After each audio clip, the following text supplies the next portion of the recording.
sideed 29 codkaan codkii u dambeeyay waaye cadaaladda iyo wadajirka 15 Ramaas 48 Karama 23 natiijooyinka hordhac ee doorashada golyaalka deegaanka ee gobolka Banaadir iyo muujiyay isbedel siyaasadeed oo weyn oo hajiidati dareenka dadweynaha iyo falanqeeyalka siyaasadda marka la fiiriyo shanta xisbiyanka sareysa codadka hana si social oo siyaasadeedka JSB Tawfiiq Ramaas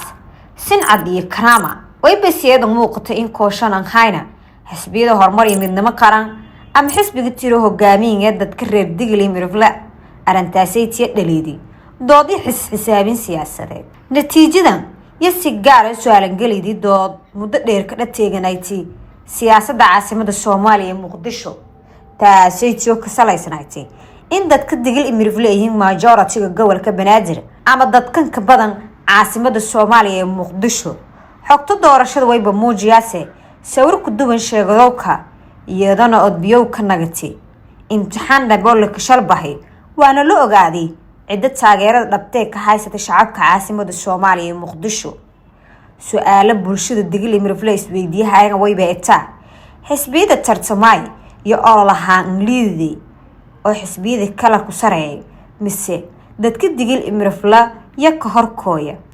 mise dadka Digli Mirfla ya kiir caasimada Soomaaliya Muqdisho adeeg dhamays balaas waliba adeeg shalgoon lahayna oo keen fududeeya in la xiriirto adduunka oo dhan